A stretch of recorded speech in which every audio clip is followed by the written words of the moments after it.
People always seem to ask themselves when they're suicidal, I found. I asked it myself and others with whom I've worked, young people today. They've asked it too. It's this instinctual word, hope.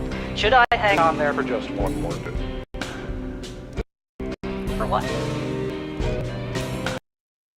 Yeah, crazy kid. I've already held on for this long and things haven't gotten any better.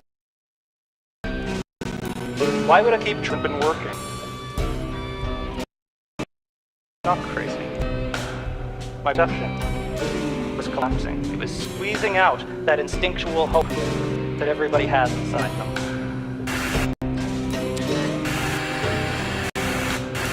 Today I'm here to warn you that you are being lied to. Our parents, our teachers, our doctors have lied to us. And it's the exact same lie. The same 6 words. Everything is going to be okay. But what if it isn't? What if some of human experience is just something you inherit, like curly hair, blue eyes? What if pain is just in your DNA, and tragedy is your birthright?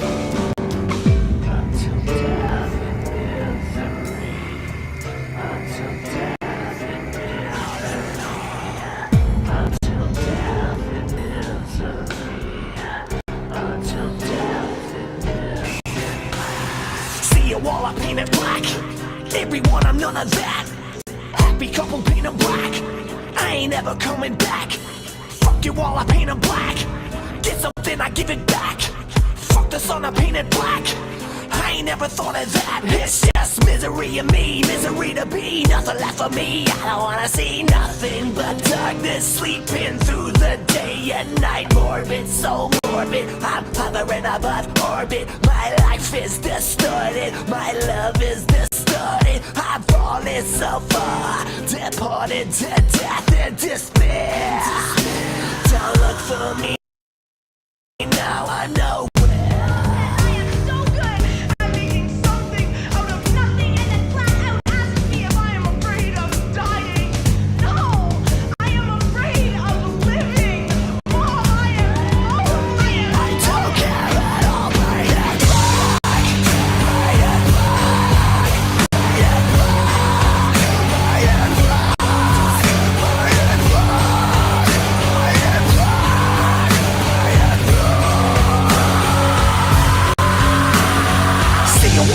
Black. Everyone, I'm none of that. I've been couple painted black. I ain't ever coming back. Fuck your wall, I paint it black. Get something, I give it back. Fuck the sun, I paint it black. I ain't never none of that. It's just misery in me, misery of me. Nothing left for me, I don't wanna say nothing but darkness. Sleeping through the day and night, morbid, so morbid. I'm hovering above orbit. My life is distorted, my love is distorted. I've fallen so far, departed to death and despair. Don't look for me now, I know what. I know what. I know what. I am blind. I am blind.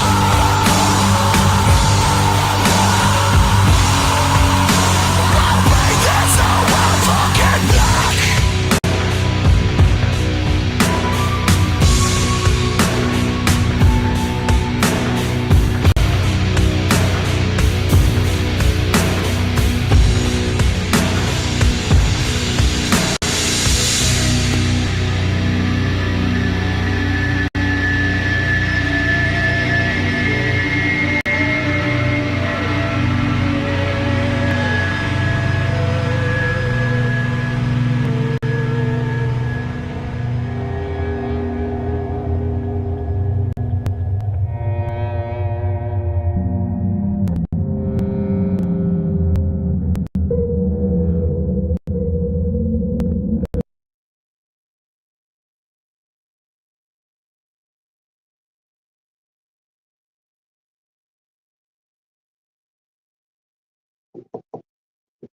What's up, everyone? Welcome to S.M.I.L.E.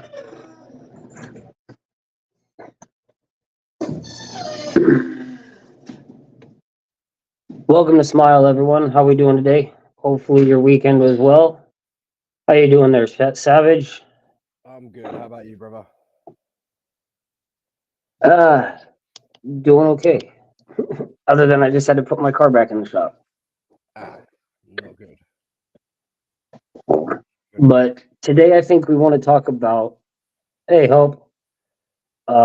Today I think we want to talk about being establishing and maintaining healthy relationships. What do you think of that? I mean, we kind of touched on it last week and about establishing that boundary, but as well as that relationship with people so that you don't have to wear those masks. Yeah. Hello, Kaylee, and hello, John, as well. They're in.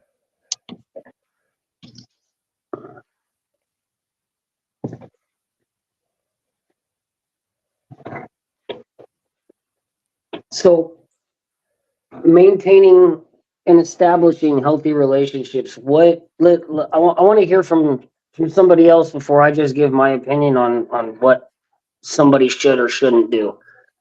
What do you guys believe establishing a healthy relationship entitles and also maintaining it? Now, this doesn't necessarily mean boyfriend, girlfriend, husband, wife. It could be with your parents, could be with your neighbors, could be with your coworkers, your best friends. What would you guys consider healthy relationship characteristics? It's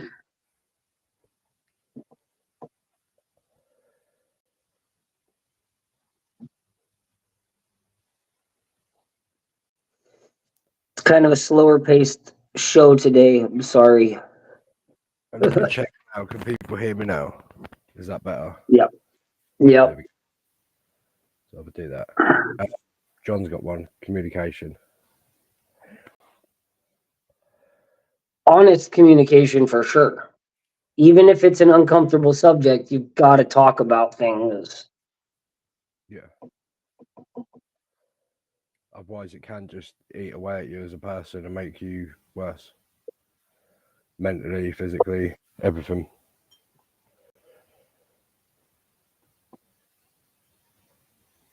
Yeah.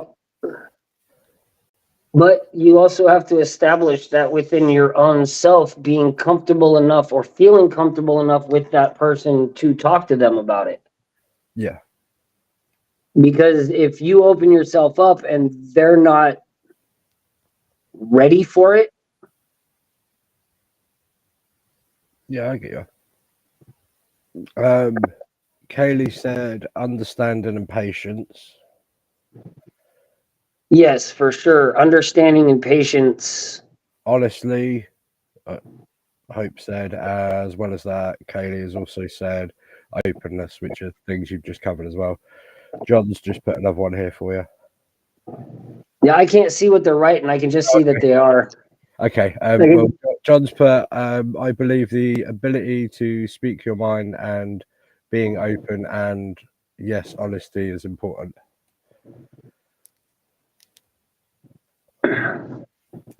Let's touch on one of those three. Speaking your mind.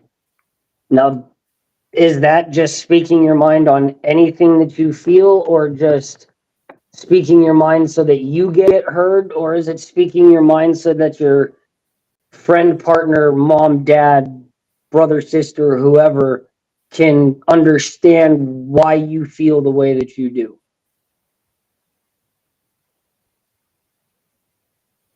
Because just speaking your mind can get you in a lot of fucking trouble. Yeah, I could agree with that one. I'm sure we've all been in a situation where we've said something, and as it came out of our mouth, we're like trying to grab that shit back. John said honesty also comes with trust, though. That's true. A new person. Oh no, it isn't a new person. It's Annie and Donnie. Hello, guys. They've put trust, openness, patience, and honesty, which is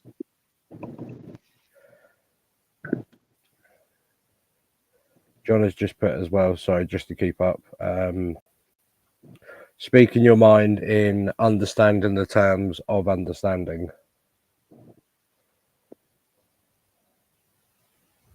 Being able to have an open communication line with somebody to be able to like express how you're feeling in certain moments. Like, how many people in here have made a statement or asked a question of someone of why something was done or moved and been received with hostility and it lead to a fight? I've got a teenage boy, yeah, of course. Every question.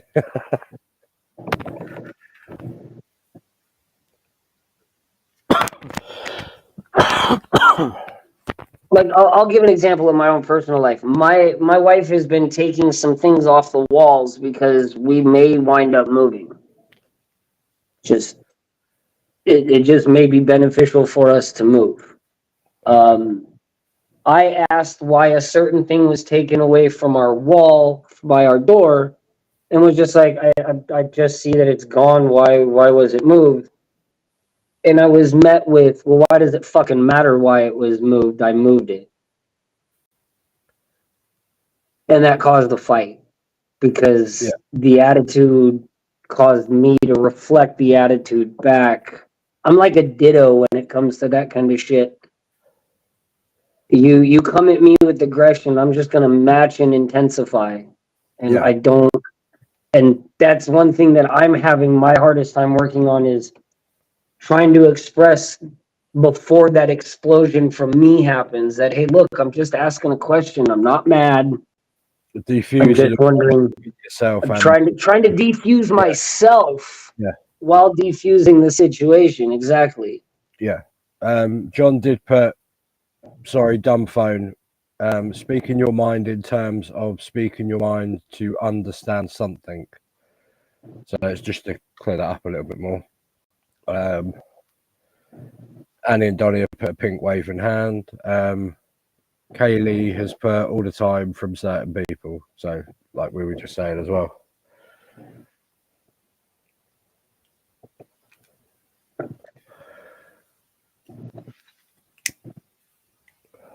But this is the other thing as well. When you've got partners that have mental health issues, both of you do, there's got to be a lot of understanding going either way. So sometimes I know some people are just point blank, when there's something that's got to be done, they just go, oh yeah, I did it for this reason. That's just because that's how they deal with things. Whereas some people need an explanation, like myself, I need explanation sometimes just to clear my head.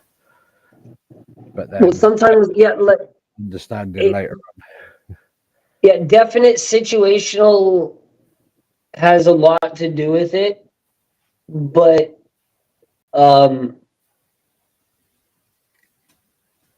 we're talking about little minor things at this point, but I know that there are major things that happen.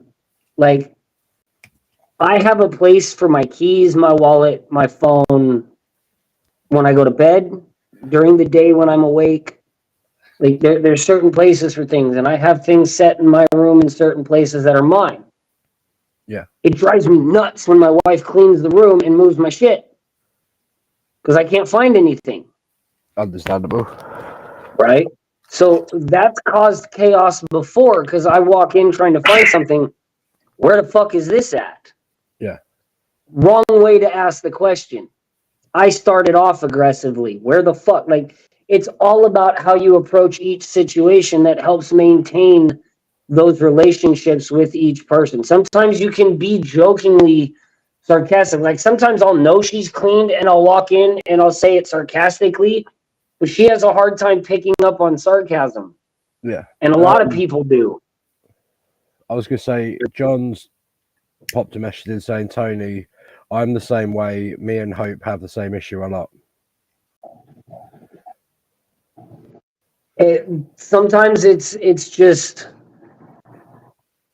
we are set in our own ways, regardless of how long we've been with someone, how long we've known someone, how much time we spend together with people, we are set in our ways and they are set in theirs.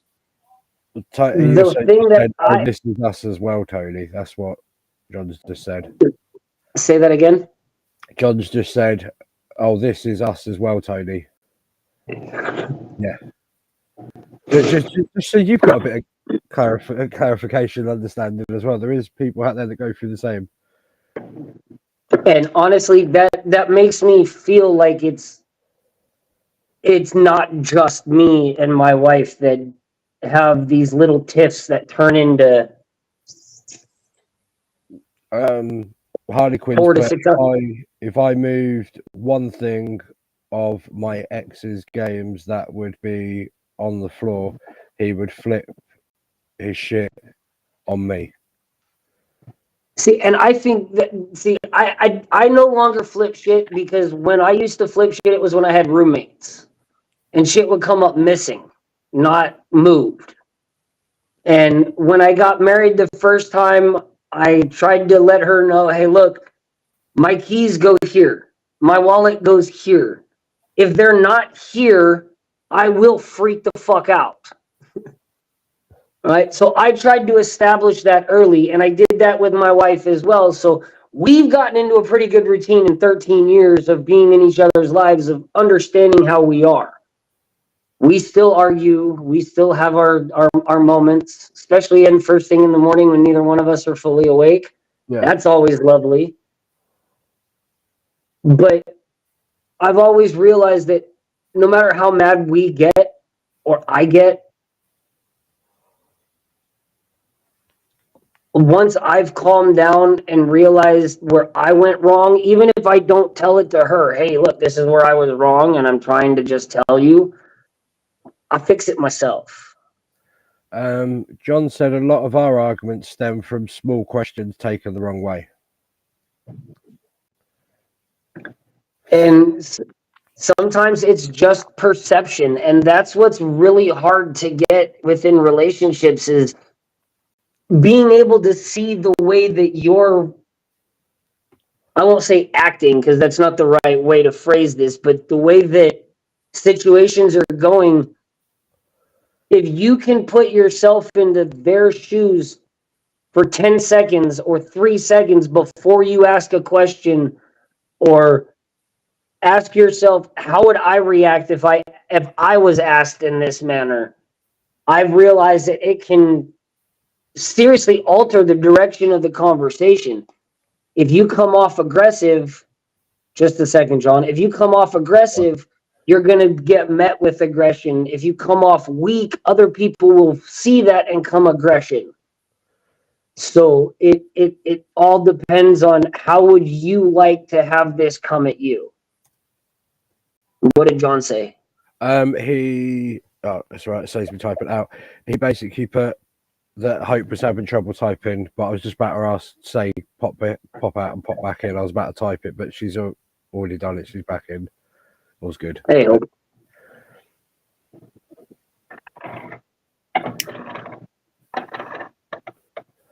And I mean, there are some things that I ask about that, yeah, probably I could think for 30 seconds and have my understanding on it, but my brain doesn't function that way sometimes. Sometimes it's like, why the fuck is this like this? This isn't right. This is out of normal. This is change. Why is it changing? With what you're saying, obviously, some struggles that I have that you're saying about is with my teenage son, and a lot of it is because we're the same and we clash, and it's this stems from post-traumatic stress as well as spectrum things.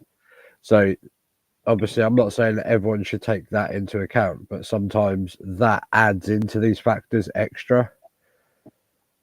Well, I can't prove this with statistics, but I will come up with it somewhere. I believe that at least 80% of the population of the planet is in fact in some form or another Neurodiverse. somewhere within the spectrum. Yeah.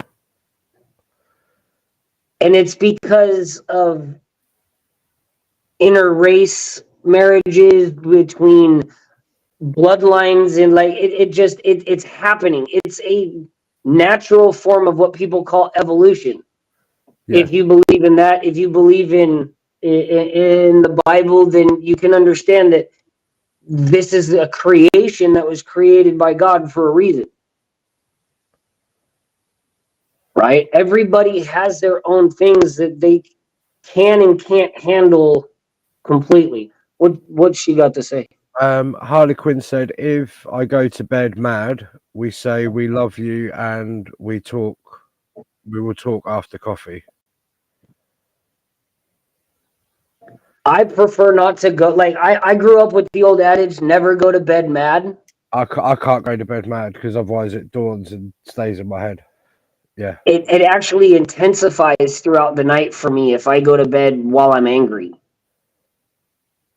So, I mean, to each their own. But like I said, I live by the old adage of never go to bed mad. You've got to go to bed with a calm heart, a calm mind for yourself, not necessarily for your partner. Even if you guys are fighting, if you can calm down and not be mad, you can go to sleep and still be adamant about where you're at. Sorry, my eyes are. Fine.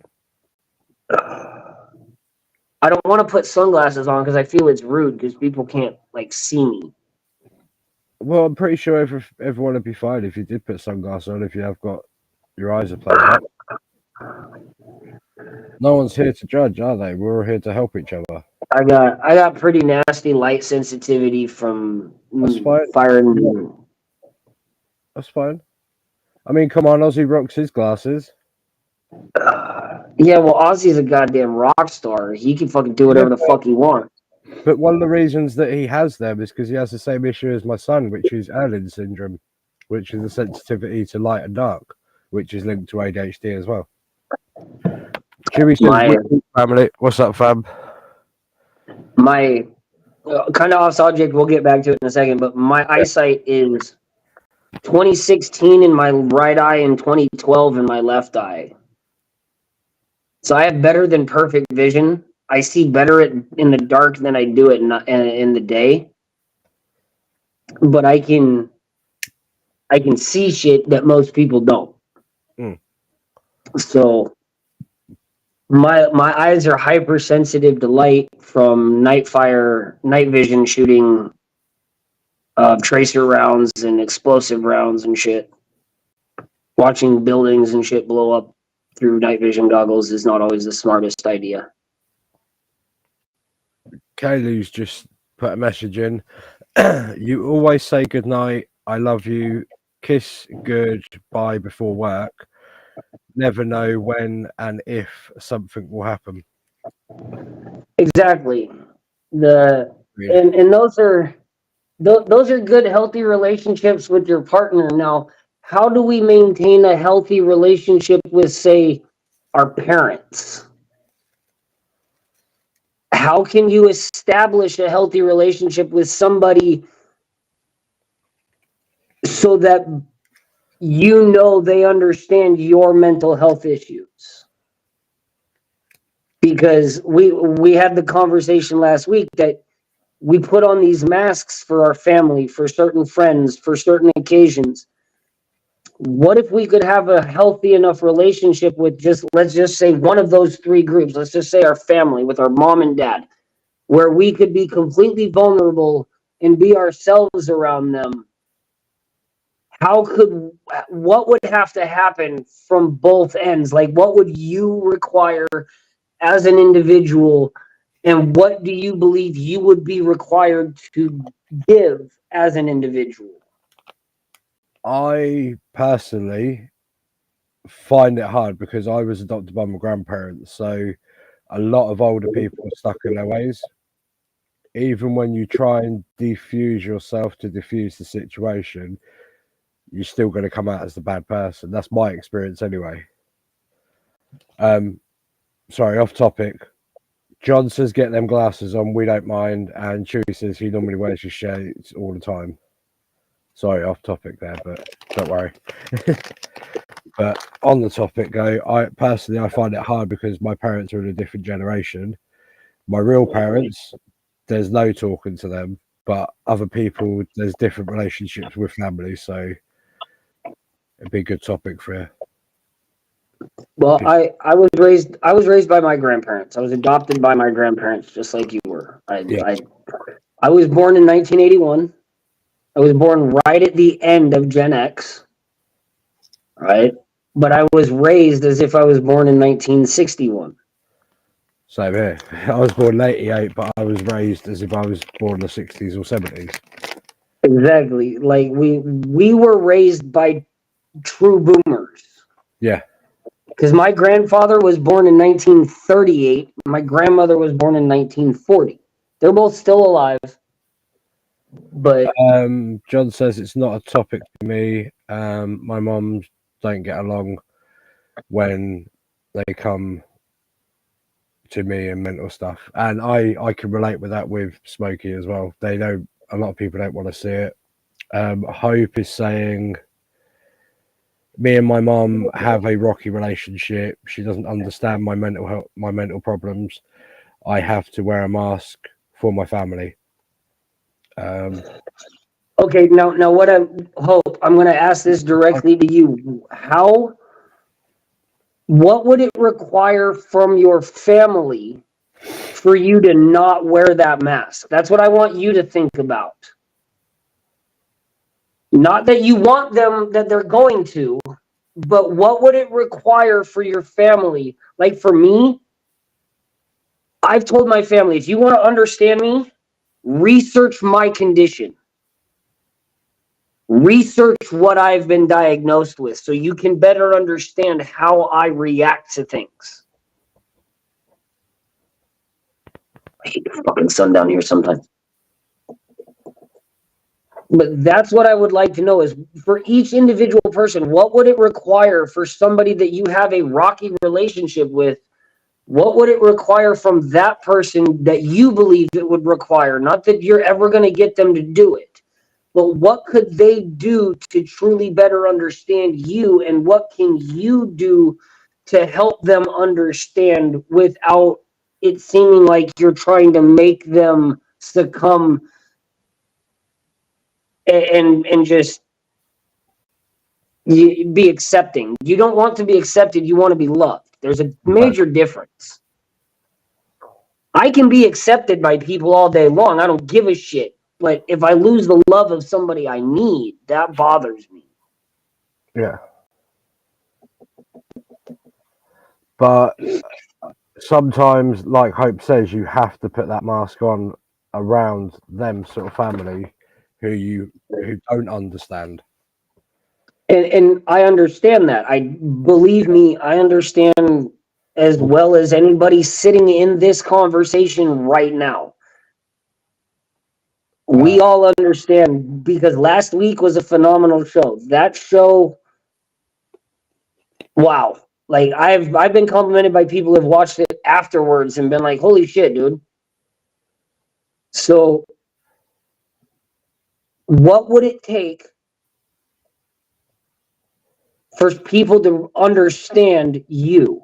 I'd like to know, like, what would it take? What would you require somebody to be able to be that close to you, to be trusting, to not wear that mask? What's Harley saying? Harley's saying it took my family it took my family in until I was 20 until they realized something was wrong.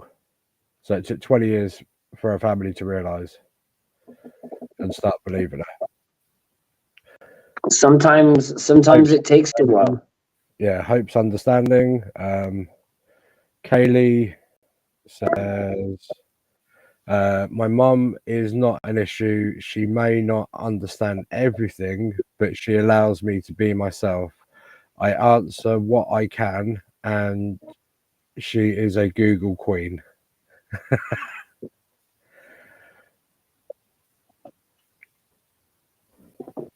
that yes research. And then John says, for my mum not to use my mental health problems against me or to blame everything on me. Yeah. I mean, I could agree with that because that happens with me. Even when I'm stood there in the moment going, look, I fucked up. I just shouted at you. I apologise. Let's talk adults. But then you're still the problem. Even though it was your mental Yeah, health. I've been there. I've been there, been snap off on something and then catch yourself while you're doing it and be like, hey, look, I'm sorry. I didn't mean to yell. I'm trying to stay calm. And then it's just, but you're always yelling. That's all you do. That's the only way you know how to talk to people is you only got to yell at them. It's like, yeah, but I'm realising that now. I'm now taking a breath. Let's start again. But then you still get judged. Yeah. yeah. You've already been judged, and that's how they're looking at you for the rest of the conversation. Yeah. Well, sometimes for the rest of your life. Yeah. Yeah. Kaylee says, although at times my mum has bold opinions towards me, tries to tell me what to do, but ultimately no judgment and or arguments further than the day.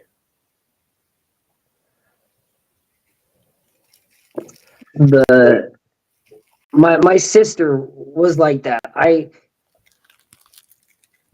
could be raged out of my mind. I'd call my sister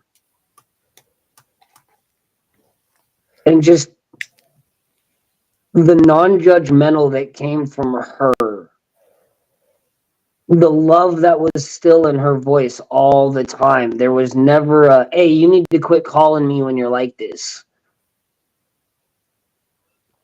She did ask me a couple of times to if I'm gonna call, to watch my mouth, so make sure that I'm a little more calm, because she didn't like it when I swore. She didn't swear at all.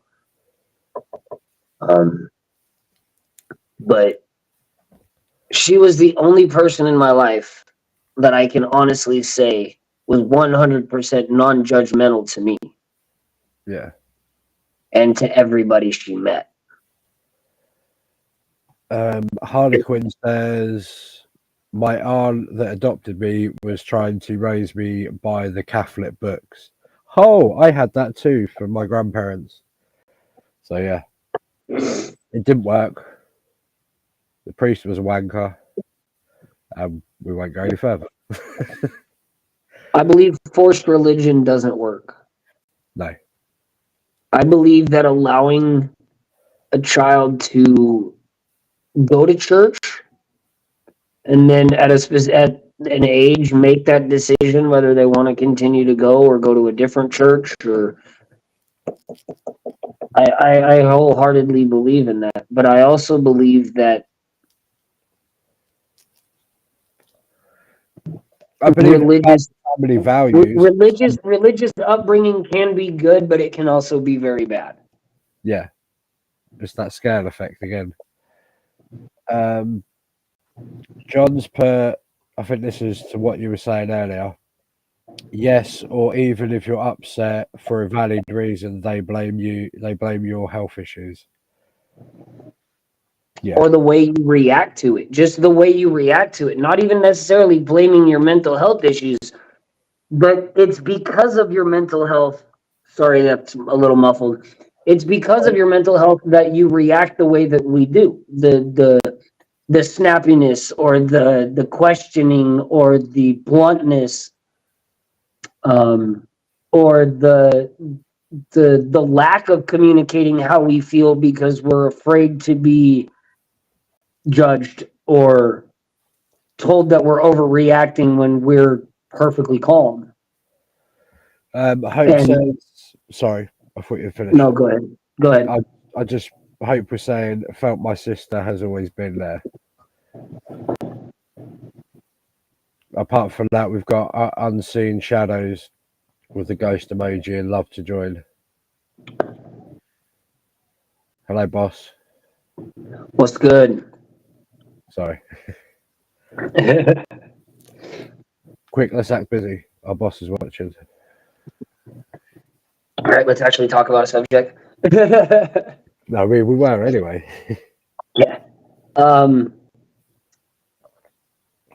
Establishing grounds of which you will not tolerate the disrespect or the abuse on is a huge factor in establishing healthy relationships. You know where your boundaries are. And Yeah. with me and my mental health, I established pretty damn quick with everybody I meet where my boundaries are. Yeah. Because I've learned that if I lay my boundaries out and they're just like, don't fucking cross these. Most people don't cross them. They're like, well, okay, there's my limit. Right? Other people, I don't put them out as far. Some people I'm a little farther back. Some people I'm farther away from me. Have you ever come across when you try to explain yourself, like explain things up front where your boundaries are, that someone then turns around and goes, "Oh, it's always about you." Yes, Yeah, no, I'm not being that way. I'm trying to tell you these things so we don't cross this path and we can just get on. Because I had this problem with my sister. and the way that I deal with people like that, that's what's really been difficult for me, and I'm sure it has been for a lot of people. When you try to establish your boundaries and they're like, why is it always about what you want? My typical response is, because if I can't have these, we won't be able, if you can't respect where I sit, we're never going to see eye to eye. We're never going to be able to be copacetic. We're never going to be able to mesh well, because I'm telling you mine. I expect you to tell me yours. That's how I answer that. If they're like, it's always about you. Well, yeah, right now I'm talking about me. But when I'm done, I want to know where your boundaries are with shit. I want to know what lines I don't want to try to cross or what I need to be. And for like with my wife, I'll be straight up. It's family. We don't bring the like, oh, well, your family is this way or your family's that way or this, or we don't like attack each other's family, because we both know that family is one of our lines that we will fucking die on.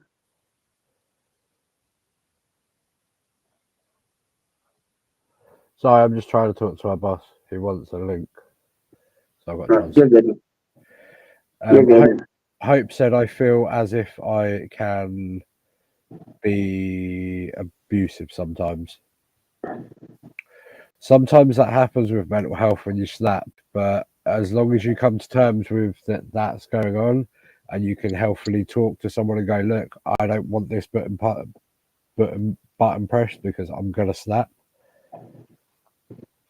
If it's not a good thing, I have to ask, what do you mean by you feel like you're abusive? Let's snapping vocally. Is it like verbally you're abusive? You become abusive verbally, or is it you? Because I could do that, and that's a wall that goes up, defense mechanism. Yeah. Everybody with mental health gets that way, and that's what. Once we get to that point, we're beyond the point of being able to come back. We have to be able to separate and stay away and calm down, and then come back on it.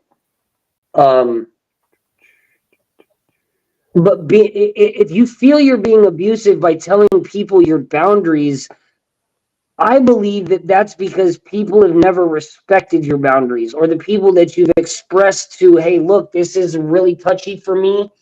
I'd rather not get into this with you. And they continue it, or they continue to use it against you, or they use something from your past and the way you've reacted to something or to a certain subject, and they continue to use that. They're not respecting your boundaries as it is, and therefore you're not becoming abusive, you're becoming defensive. If they're respecting you and then you attack them on something that they've said this is their line, then yes, I believe you are being abusive. But if they're not respecting you, you're not being abusive, you're being defensive. They may see it as abuse. Everybody's going to see everything at a different point of view. But you have to understand that if you are not being respected of your boundaries, if they don't know, they don't know. But if they know and they still continue to fucking push, you're not being abusive. You're being protective of yourself and you are being defensive. There you go. See? And it was verbal. I can get really mean. I can get really, really mean. I can when I make people cry. I make people snap. I've got a couple of things here quickly. Before I go to Chewy's, John saying no, she means abusive by the things she says. She pokes fun of me and says things that are very low. And then she knows how to hit you. He respects me, but I don't always give the same respect.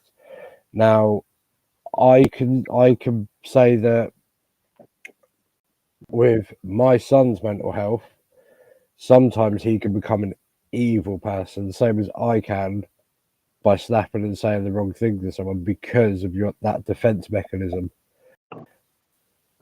And it's hard. It is hard.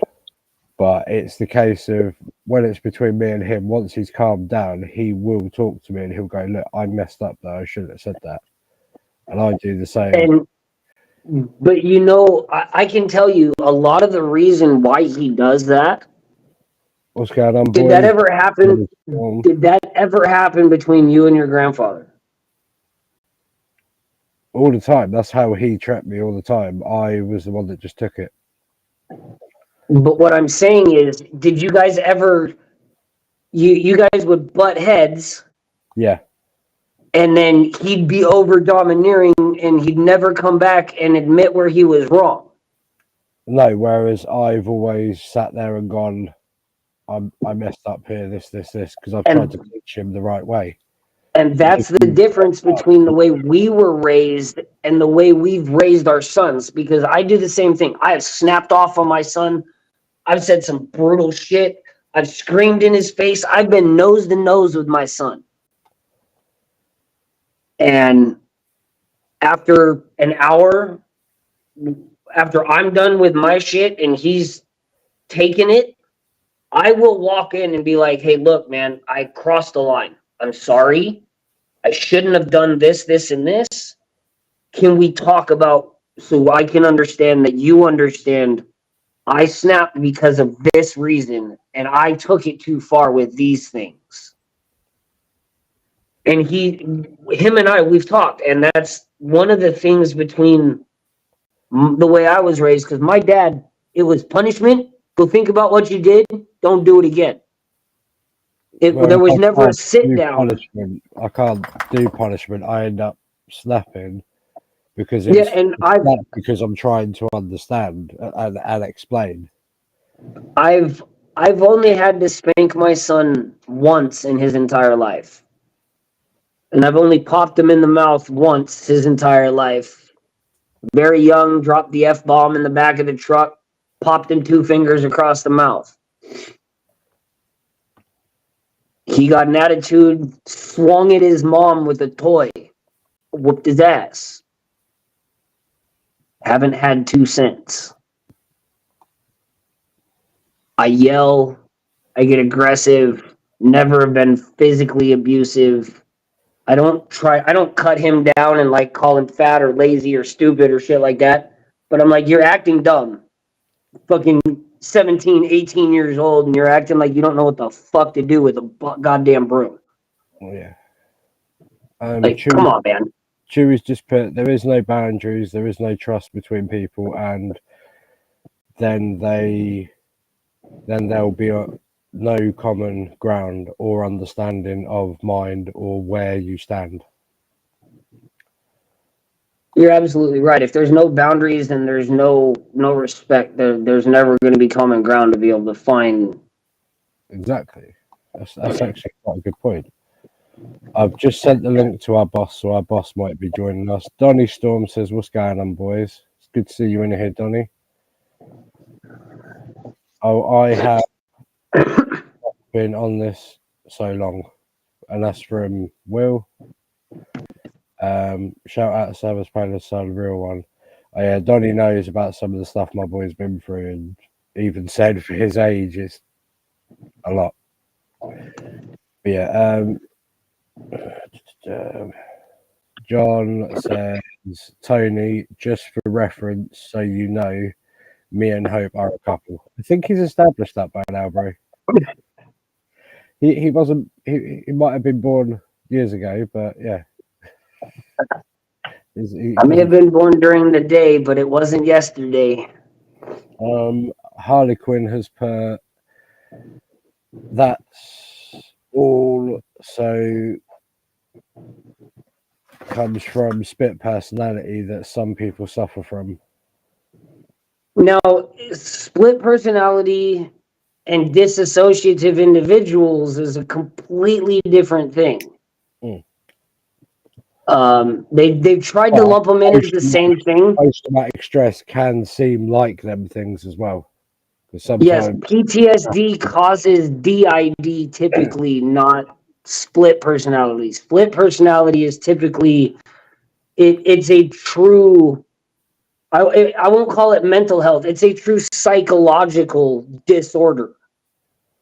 There is the wiring in the brain is so jumbled that it causes that, because I have DID, dissociative individuals disorder. I disassociate and a completely different entity comes out of me.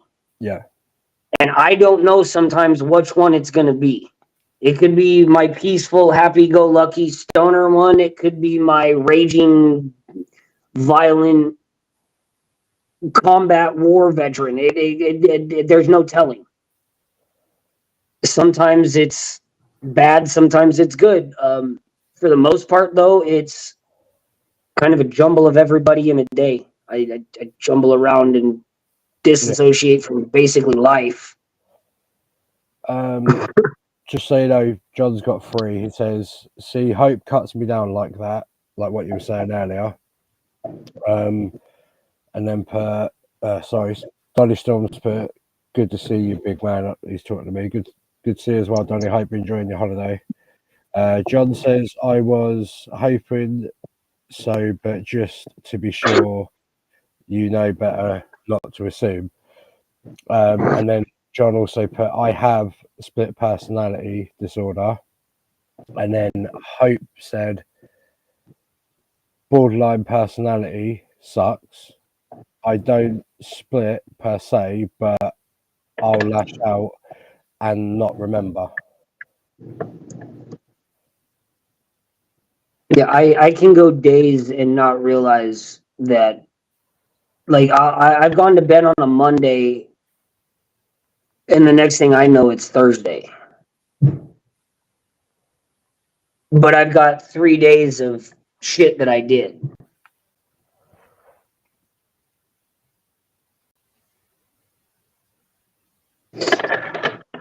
Right. Did you want to? That scares the shit out of me some days.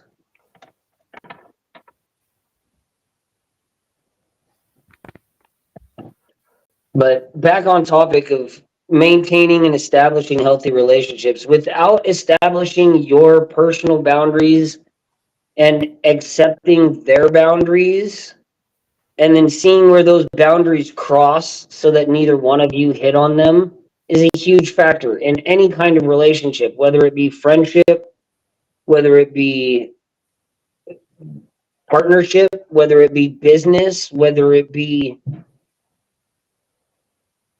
parental, whether it be aunt and uncle, whether it be cousin.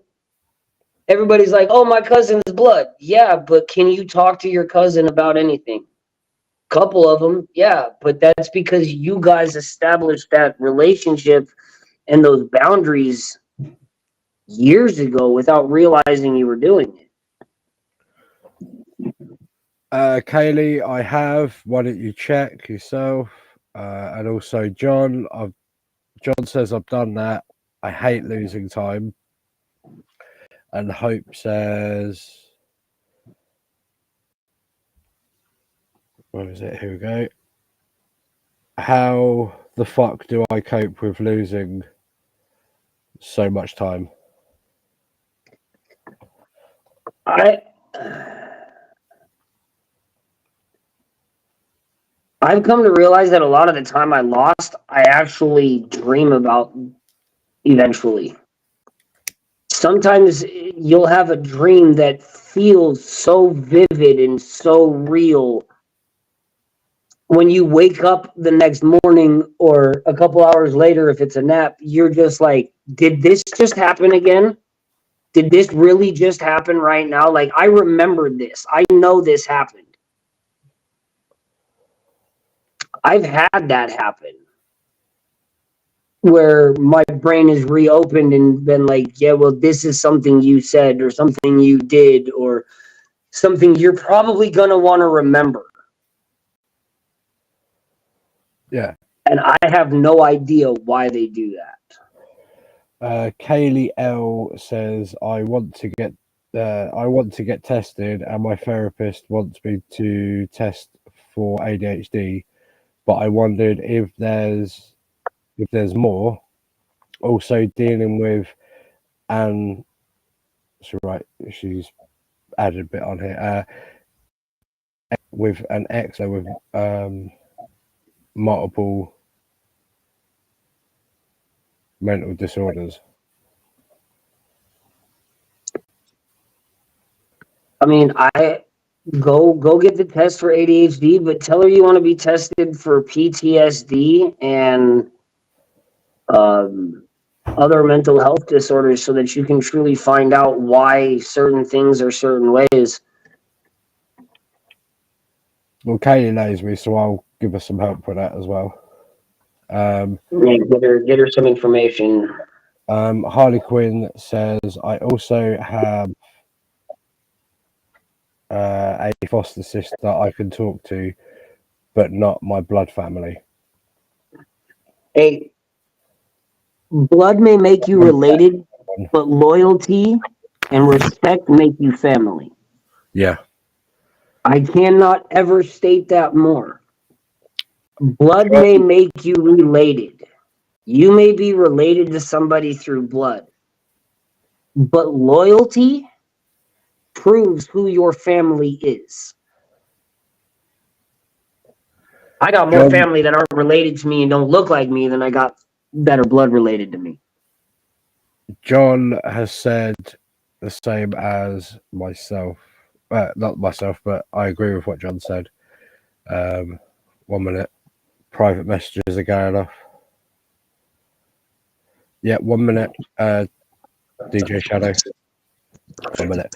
I really hope that's not the case for me because my dreams, I've woken up to like that scares the fuck out of me. Obviously, I totally can relate to that, and I know I can as well. Yeah, I've had those dreams as well, and like I've had dreams from 20 years ago from shit that is so vivid to me that yeah. Did you want to take a quick break, and then when we come back, we'll bring DJ Shadow in.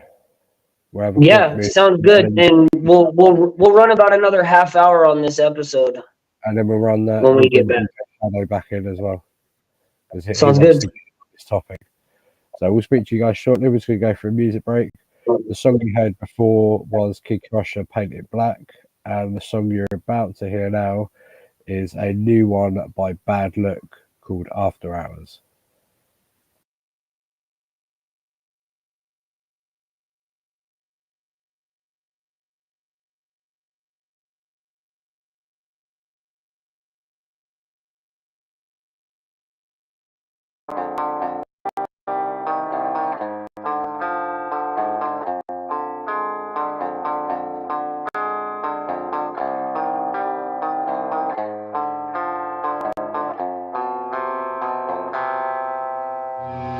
Late night, all alone in my head.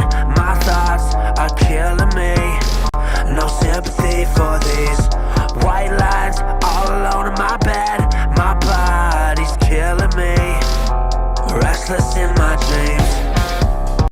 I thought you were there for me, but here I am once again, walking down the street. Oh, it's a ghost town. My body is floating, just locked alone and rock and rolling, dressed to kill, face down in a vodka soda soul. Please give me my flowers before I descend. After hours. I thought I wouldn't make it. Throw me away, I'll rot and turn into something different. Cold sweat, all alone with my dread. My spine is tingling. No sympathy for these red eyes, all alone in my head. No drink to comfort me. Restless in my sleep. I thought you were in my dreams, but here I am once again, walking in the sleep. Oh, it's a ghost town. My body is floating, just locked and loaded, rock and rolling, just to kill, face down in a vodka soda soul. Please give me my flowers before I descend. After hours. I thought I wouldn't make it. Throw me away, I'll rot and turn into something different. I thought I wouldn't make it. Throw me away, I'll rot and turn into something different.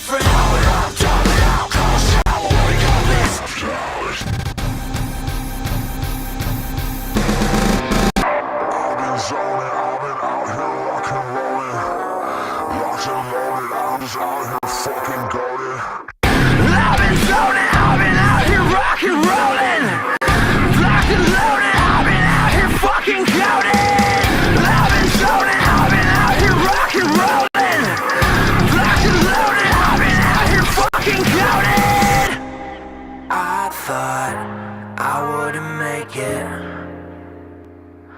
You can throw me away, I'll rot and turn into something different.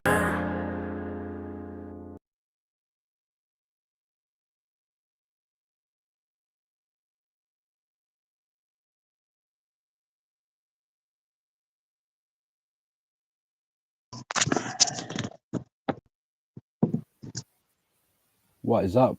We are back, and so is DJ Shadow. Joining Hey us guys, here. so I'll put my pretty face up here. I wasn't expecting to be on here.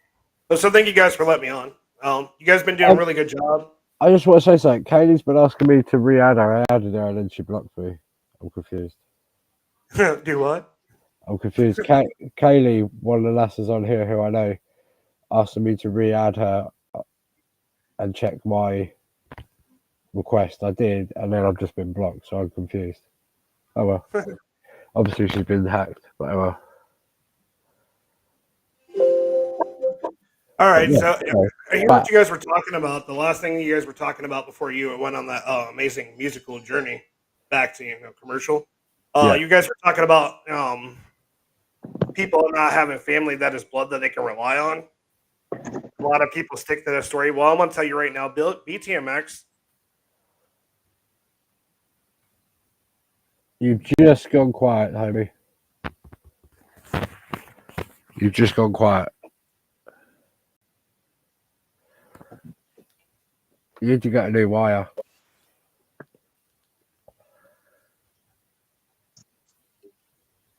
How about now? No, nothing. Yes, we can hear you. You can hear me good. Yeah, it's bad. Oh, anyways, like I was saying about not being blood, but also having people that you could depend on, like family. If it wasn't for these two gentlemen, BTMX would not be alive the way it is now. I've been going through a lot of mental problems, and these guys have picked up the slack and dealt with my not being around, not being able to answer them. They've kept this thing going, even though because they know what I'm going through is serious. There's been times where I've spoke to both of these gentlemen at almost close to like 5 o'clock their time in the morning, trying to keep my shit together. So to say that the whole blood thing that's just a myth.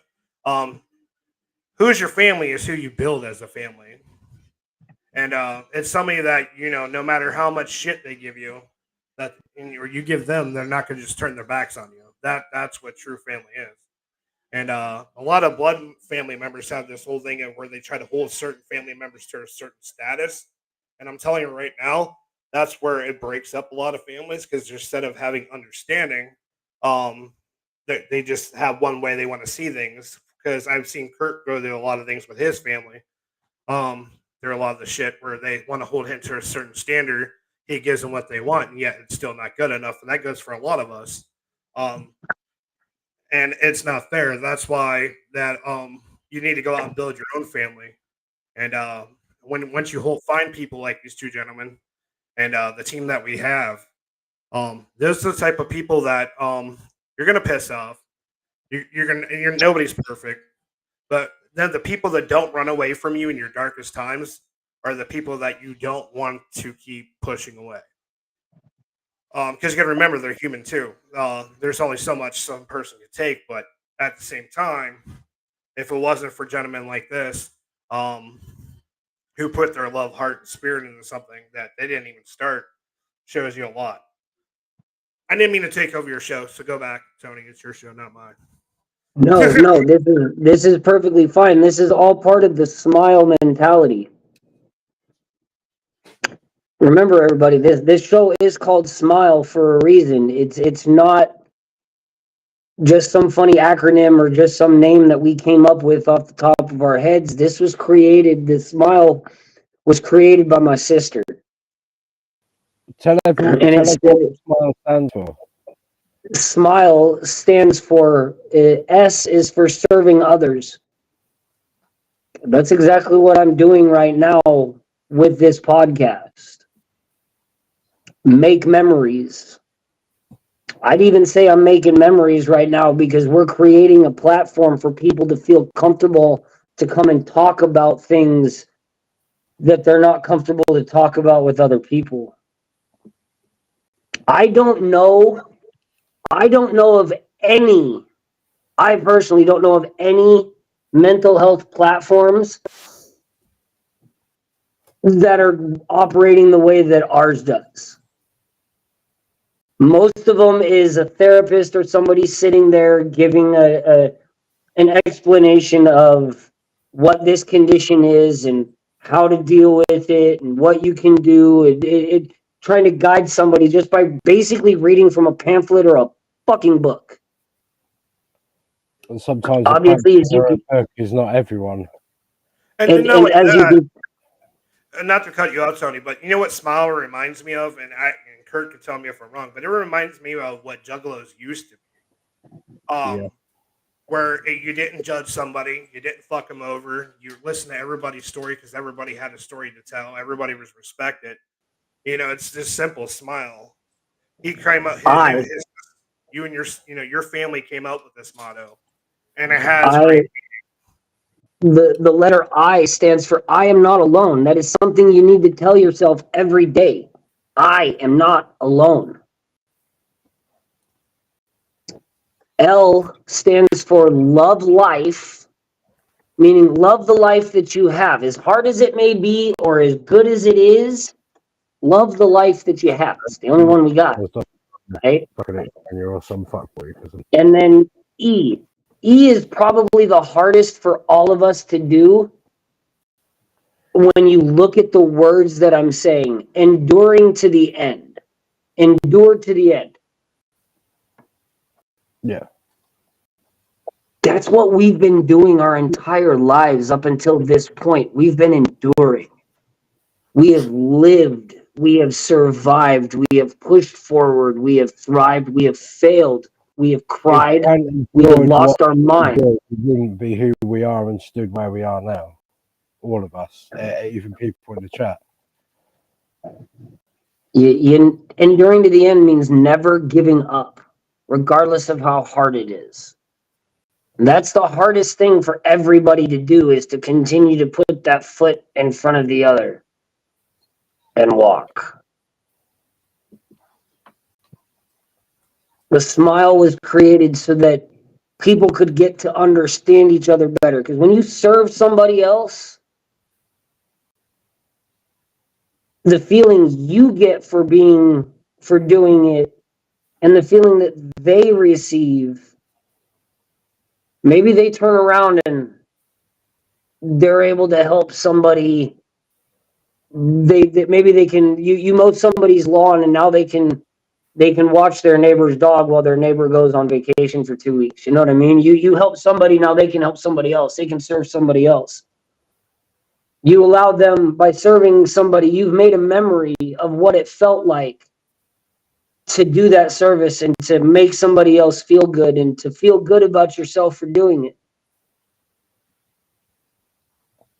Kaylee says family is definitely not always blood at all. Friends are closer sometimes than actual family members. Easy 606 says, "What's up, BTMX?" What's up? So yeah, I do apologize. I I have been going through it. I went through.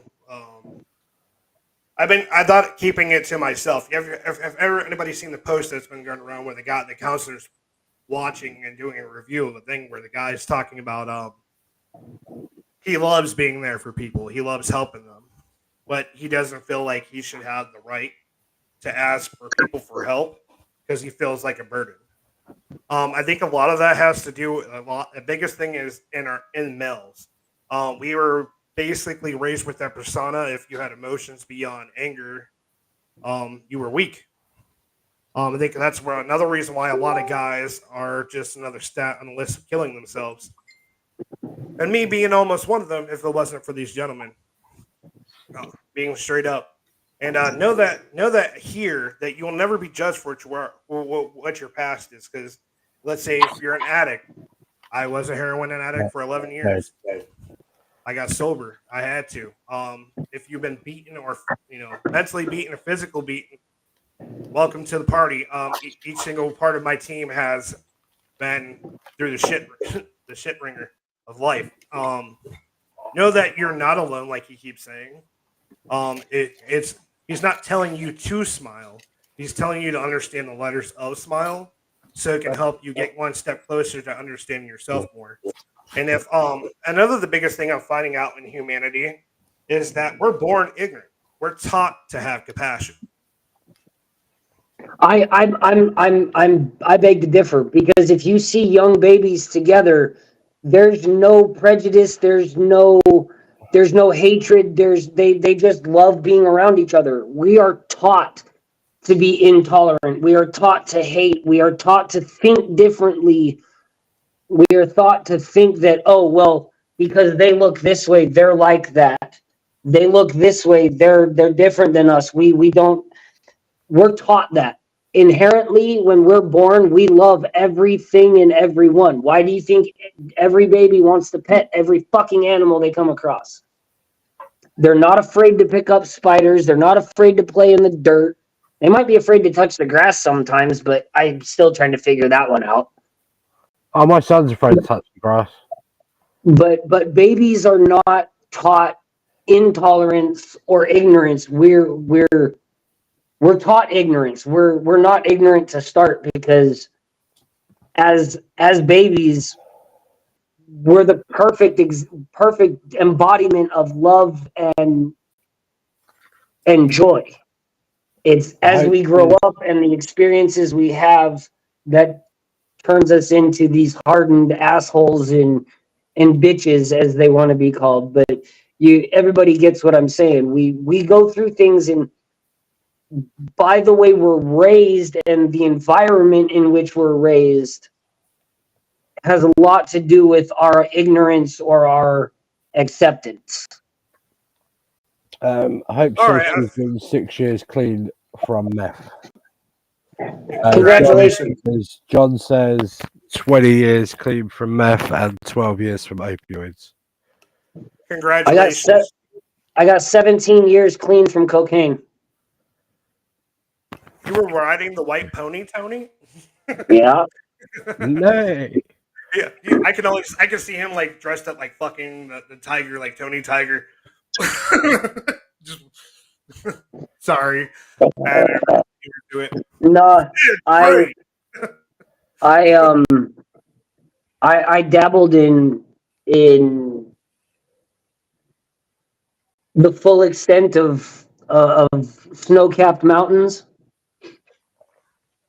and got pretty heavy into it and lost my wife, my son for over a year. I lost my housing. I lost everything. I quit cold turkey. Didn't go to the hospital, didn't go to rehab, didn't do anything. I just called all my contacts and said, I'm out.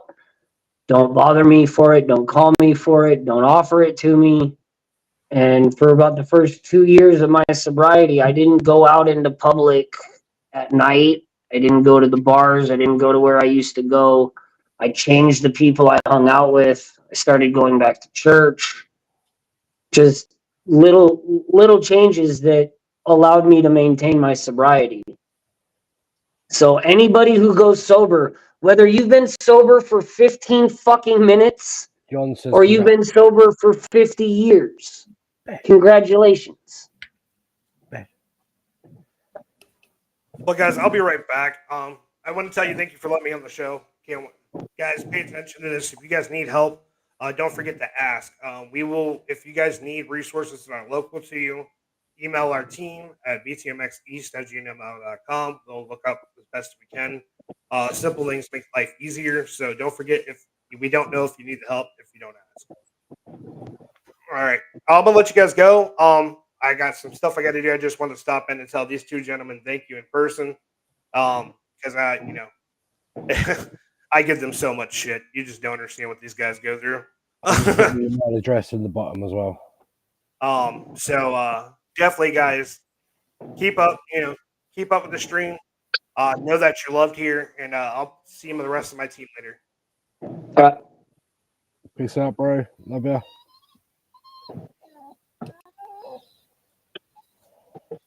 Hope said I sobered up because I got pregnant. Then I surrounded myself with better people. Everyone eventually finds a reason to go sober, but you won't go sober until you find your own reasons. I believe that rehabs work when the people who go to them want them to work. You've got to want the help to then also know to change your path, to change the people. Well, wanting the help is one thing. Putting the effort to do the help. Because I know a lot of addicts that want to get clean, but they're not willing to go through a program to do it. Sorry, this is funny. Hope put better people, didn't she?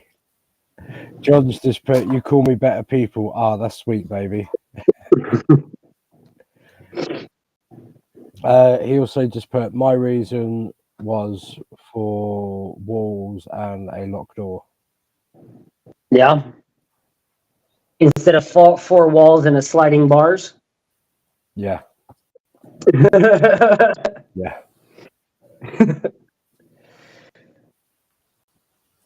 I mean, I've never experienced the sound of those doors shutting behind me and having to hold my bedding and all that shit. I've never experienced that.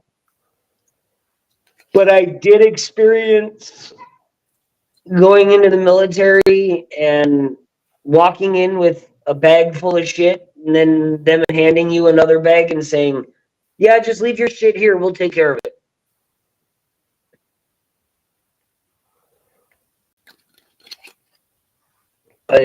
They updated bars by then.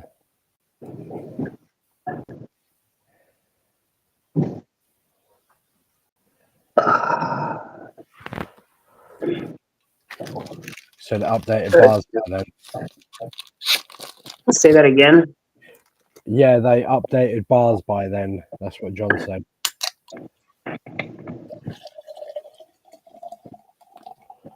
It was nice to see our boss in. Yeah, it's good to see him.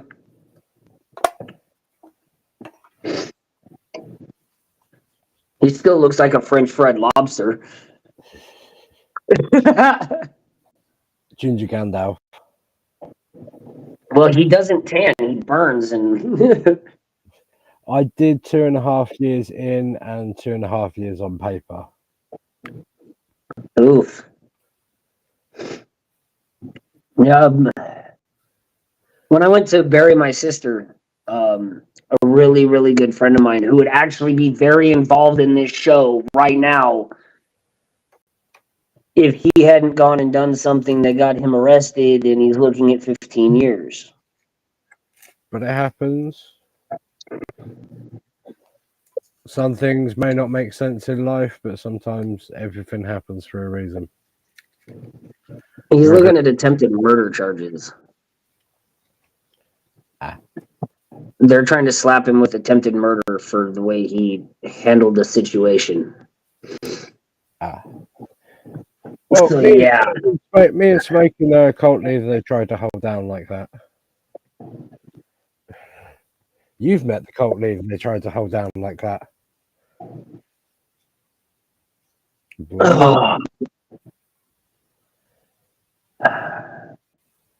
I miss that fool, but when I see him again, it's gonna just pick up like it was, like he never went in. It's just the way it's gonna be.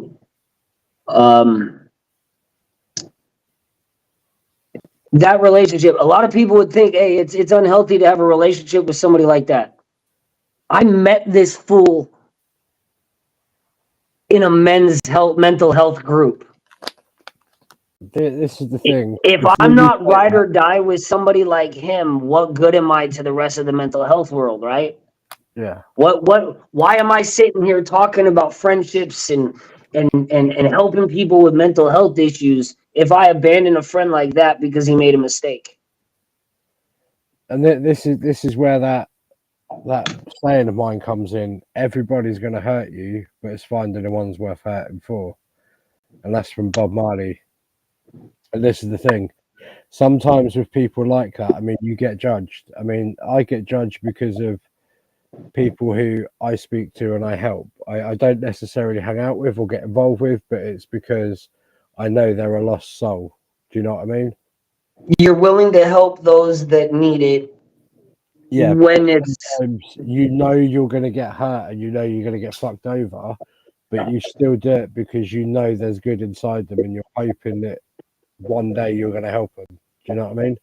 one day that help, when they actually use the help for what it is, that they'll come back to you and thank you. And then most of the time when I help somebody, if I never see him again, I would love for somebody that I talked to and gave advice to in 10 years from now to come to me and be like, dude, thank you. It's because of you that I was able to do this. And that would be enough thanks for me, in all honesty. Yeah. I don't do this because I get paid to sit here and talk to you guys and carry on a conversation about shit that's hard to talk about.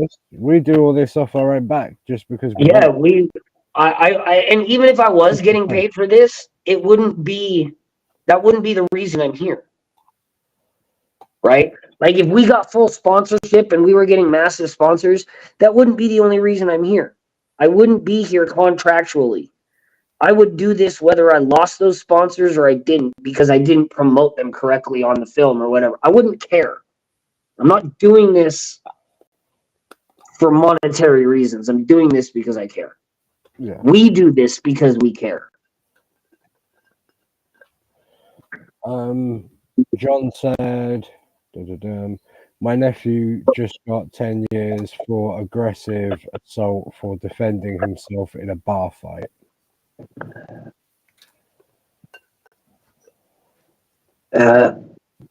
If he used anything other than his hands, that'll catch him anywhere. I know how bad it is. I mean, 10 years ago, I think it might have been maybe a year or two more than that. But there was a guy who I know who defended himself. There was 3 guys that took him on. One guy followed him outside. The guy hit him first. My friend swung, but because the punch hit him that hard, it made the guy fall over. His friend hit the curb. The dude hit the curb, knocked his head, and it killed him. So he got done for attempted manslaughter from one punch. So I can understand how that can happen.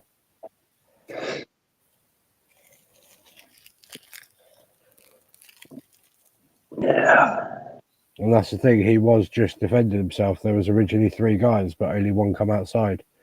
I mean, but you also have to realize your law, that's over there in the UK, right? Yeah, this was Yeah. 10 odd years ago, but yeah, but it's the same, roughly. Over here, most states have a stand your ground law, which means if you're being assaulted, you can defend yourself. Yeah, and this is the thing. Up to They and say that including in ending the someone's life. minimum force, but you guys don't have that. You have the whole end in life. We have minimum force. Now, You can only escalate. if someone punches you and you defend yourself with a punch, that's matching minimum. You're not going over the top.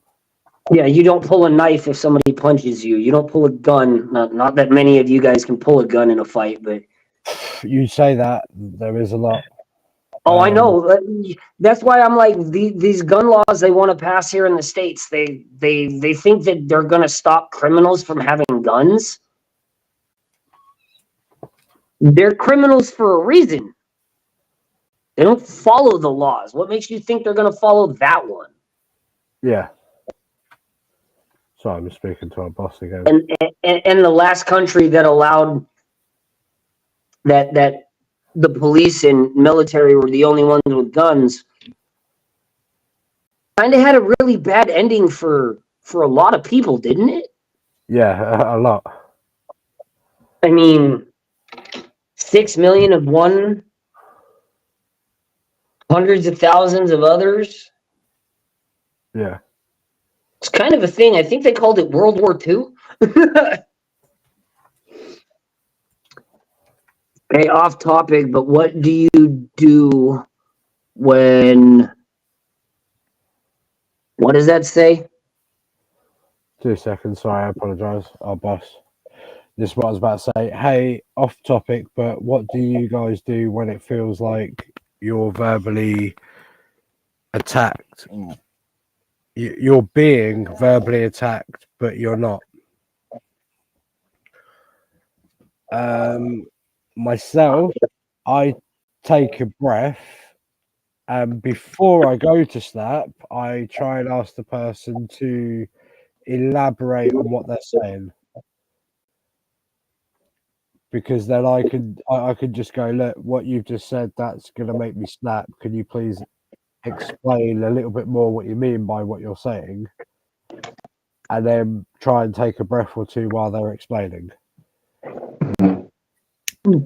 Precisely. Ask for better clarification on what they're saying, and if you still feel like you're being attacked, be like, "Hey, can I have 5 minutes to compose my feelings and think about what you said before I respond, so that way I don't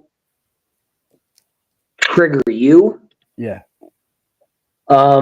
That does work. Now, if this is a situation where you can't talk to the person about it because they're just continuously coming at you, you probably are being verbally attacked. But if they're coming at you going and talking about something and they're calm about it, but they're assertive, like, "Hey, look, this is something that we need to talk about," that can be taken as being verbally attacked. I've taken it from my wife just with the way she says something.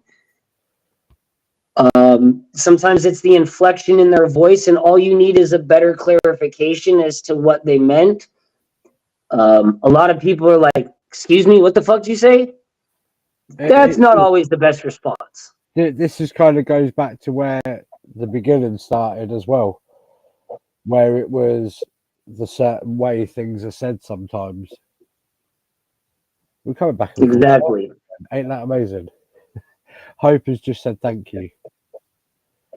So, The easiest way for me to handle when I feel like I'm being verbally attacked is you gotta breathe. That's the number one thing. You gotta take that long, deep breath in, close your eyes, let it out, and then try to say without an attitude or without aggression or without me being mean about it.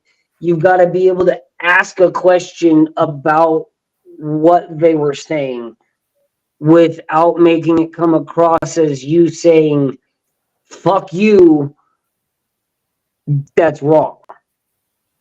Unless the situation is a fuck you, you're wrong. And then I'm all for telling somebody, fuck you, you're wrong. But if they're not being aggressive and you take it as them being aggressive, compose yourself first and then ask for clarification. Because sometimes all it takes is like if I say something to Savage, and I'm trying to come off as like truly inquisitive or truly concerned, and he goes, well, what the fuck do you mean by that? There's an automatic standoff that just happened. Which has happened. Hold hands up. Yeah, not gonna deny. There have been times when we've said something and it's been like, no, look, man, like, shut up and listen to me for a second. This is what I mean. This is what I'm seeing. This is what I see needs to be done. And 90% of the time, if you can just get the clarification of what they're talking about, you'll already realize you're right there on the same page. Yeah. Or you're more understanding and able to be like, oh, I got it. I understand. I see where you're at. So it all truly leads down back to that communication of, can you talk to the person that you feel it from, or is it something that if you bring it up that they're just going to be and use it against you and say, why is it always about how you feel? It isn't. I'm clarifying how the fuck you feel about it. Shit. With some people, not obviously people that you love, but obviously how we were going over earlier, where there's clashes with family members and things like that. Sometimes, as a person, you have to grow. Most of us here medicinally smoke cannabis, correct? Yeah. I know right to the chat. Now, if you think about a cannabis plant, what have you got to do to that plant to make it grow beautiful and full? Well, You got to prune you can't just stick a seed in the ground and not water it. You got to give it love. You got to give it attention. You got to give it the right conditions. You've got to make sure that the bugs are right. You got to make sure part of the way through growing it. It looks beautiful, but it needs to grow more. What have you got to do? you got to change its environment. And in order for it to change the environment, it changes. Yeah, that as well. But sometimes you've got to pull and prune them leaves off. It hurts you and it hurts the plant. But you've got to do that to be able to grow more. You've got to maintain the plant in order to sustain the plant. Hope loves your t-shirt, by the way.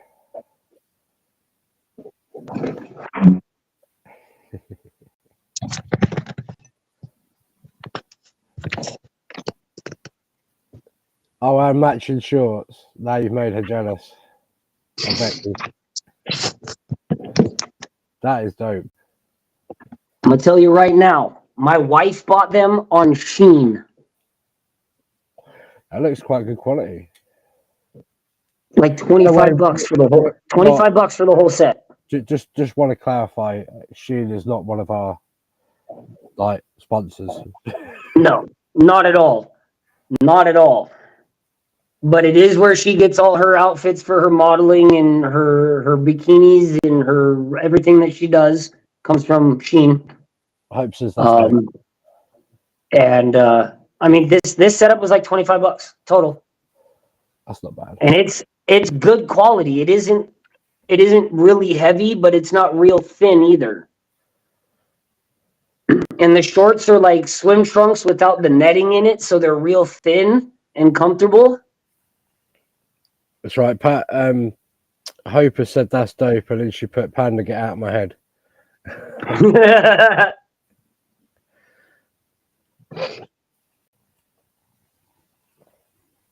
But I do believe that maintaining the healthy relationships that you have with people and being able to learn how to establish new relationships and also learning when certain relationships are just not worth maintaining at the level that you have them at or that you're trying to keep them at. Yeah. Sometimes it's just easier to, okay, well, this relationship isn't where it should be for me, so I'm just going to drop it here, because if you don't feel like you're being respected in your own shit, there's no point in keeping a relationship with that person on a level that they're not willing to meet you on. If you meet them on all of theirs and they don't meet you on yours, that's not a friendship. That's a one-way street. It's a one-way friendship, but yeah. So understand, people, we love you. We're glad you're here. We're sorry you go through shit. We're here to talk. At least once a week, we can be here and talk with you. I hope that these shows have been able to help people understand themselves a little bit better. Not even just other people, but their own selves. Because by opening up our own selves and understanding why we are how we are and what causes us to be this way and learning ways to cope and grow and learn, that's all we can really truly want. That's all we can truly strive for. I'm working on my kitchen so I can do dinner, but I'm still here. That's Harlequin, by the way. No problem. Sorry, I just got a nutshell attack. You're good. Is it your orange cat a male or a female? Male. I have a female. Same size. Got it up there. Oh, yours is a little bit bigger. Mine's like 16 weeks.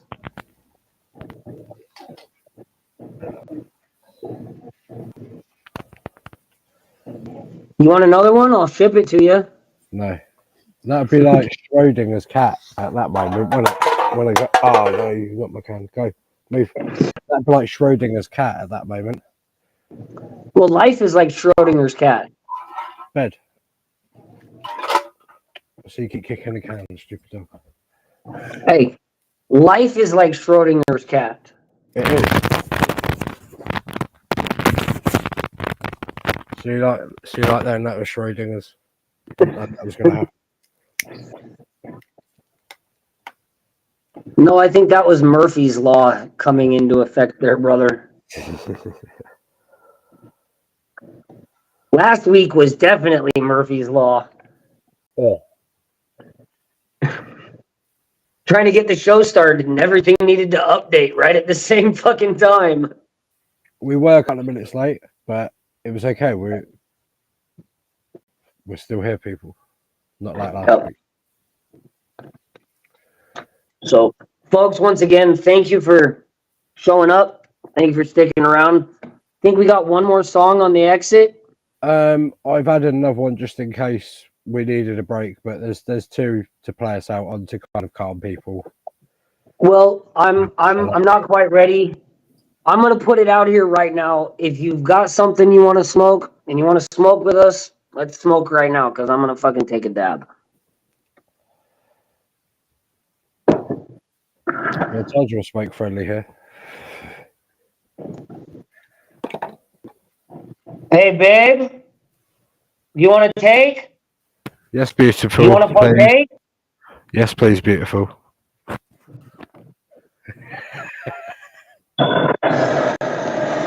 I'm still live. Fire it up.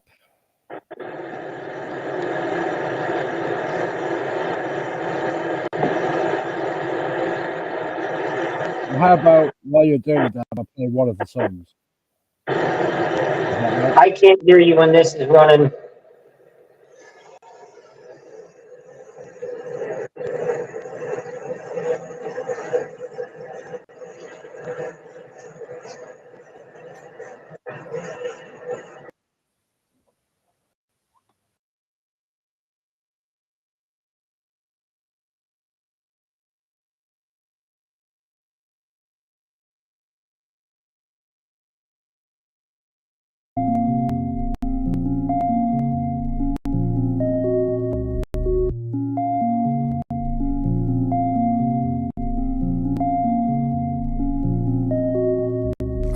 myself, can't heal myself.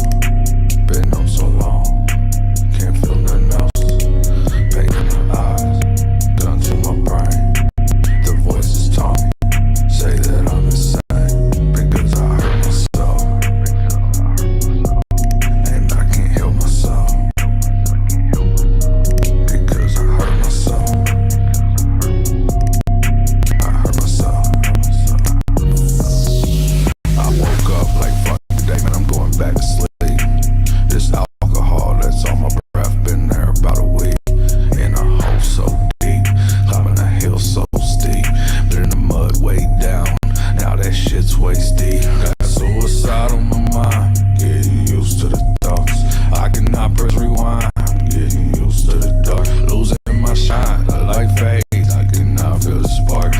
I see death creeping up on me like some blood to a shark. Tell me I lost my mind, I guess I'm seeing it now. Trails of myself leaking out, trickle stain in the ground. A bloody knife in my hand, no sense of love to be had. Put the gun to my head, anticipating the bad. I think my people will miss me, but my pain's way deeper. I hope they forget about me when I'm below they sleep. Another loss so gone, never made an impression. I'm so done with this shit, it's time for my resurrection.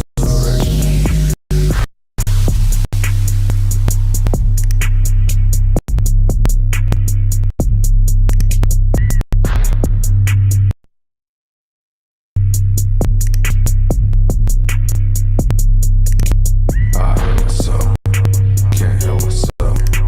Been up so long, can't feel nothing else. Pain in my eyes, gun to my brain. The voices taught me, say that I'm insane because I hurt myself, and I can't heal myself because I hurt myself. I hurt myself. Myself, can't heal myself. Been so long, can't feel nothing else. Pain in my eyes, gun to my brain. The voices on me, say that I'm insane because I hurt myself, and I can't heal myself because I hurt myself. I hurt myself.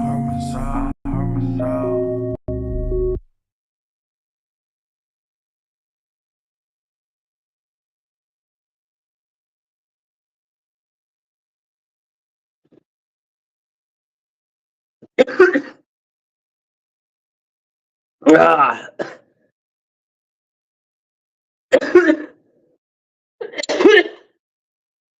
Much better. Once again, I hope everybody enjoyed today. I hope it's been entertaining as well as informative. Once again, I'm not a licensed therapist. I'm not a licensed psychiatrist. I am just another one of us individuals that are struggling with it. But I'm willing to get out here and put my face out here so people can understand what we look like. I can't hear you, Savage. I forgot to unmute myself, sorry. I am muted you, but not myself. But no, there was people dabbing with you there. Sorry, I thought we'd take a music break while we were dabbing. John says it's he likes the fact that you do couple dabs like him and Hope do. Harley Quinn was dabbing as well. She said cheers.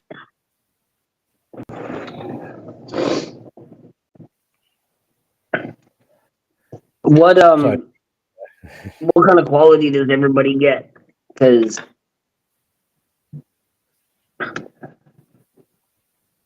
And I'm just going to zoom in so people can see you more.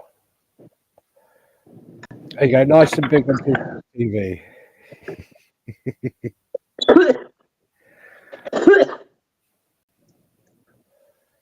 this is another type of sugar. It's a little more loose. There you go. I'll zoom in again. And I got 2 more to show, so just keep it zoomed in. You realise that's going to be like the size of a Coke can on people's television if they've got a big screen. Yeah. Hey, John, do me a favour, take some pictures and send me so I can send it to Tony, just so you can see the reality of it.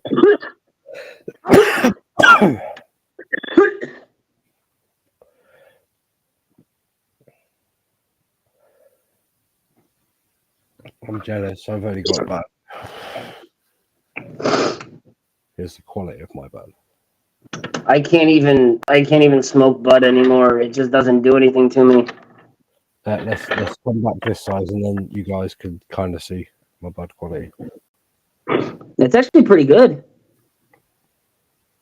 It's a little leafy still, but it's still good. Yeah, it's good for homegrown round this ways. Yeah. Music glitches a bit. The music come through fine. It was how the track was. It was meant to be. It's a really sort of ambient setting track. Sorry. No, also, no, there's sometimes when it comes through and it glitches. You get like partial sound and then it'll be nothing and then you'll get sound again. It's just, I think it's the streaming platform trying to play from YouTube back onto YouTube. Yeah, no, I get you. I think it's just the streaming platform about it. What's John got to say? John is saying yours looks a little better than ours. Ours looks like your second one. Ours isn't bad at all. And then Harley Quinn says she only smokes flower. So, smokers, flower power. I should have showed you what I pulled out of this, but I got diamonds. Like, you can see the sauce that's still in there. But I was pulling diamonds the size of, like, dimes.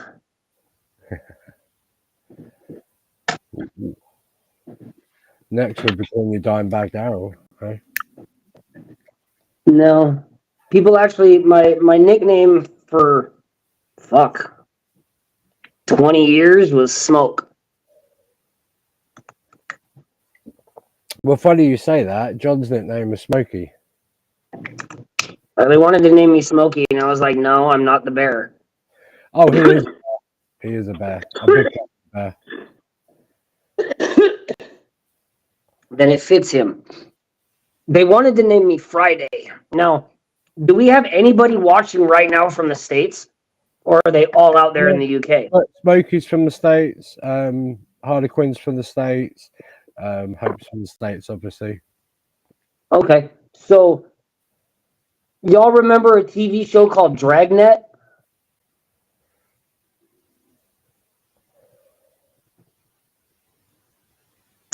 There was a guy, his name was Sergeant Joe Friday.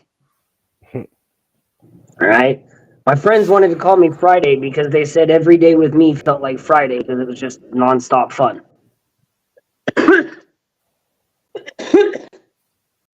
I said, not a chance in hell.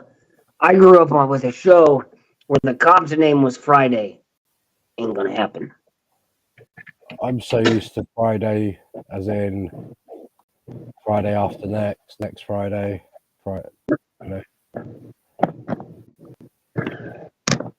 Yeah. But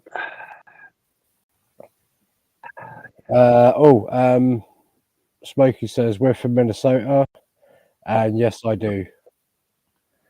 As in, he remembers the show. That's because Smokey's just old. He's experienced. Yeah. But what would you guys like to talk about next week? Let's get some ideas right now. Let's pick a topic right now, and that way we can all come to the table with some shit next week. Something within the mental health division. I was going to say there is a bit of a delay from when you ask that question to it going live, so just give Peter a few seconds as you talk. The answers will come through.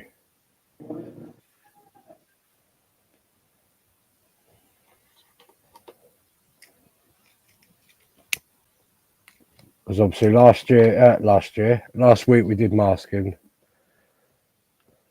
This week it's been establishing and maintaining healthy relationships. So let's have some input from you guys.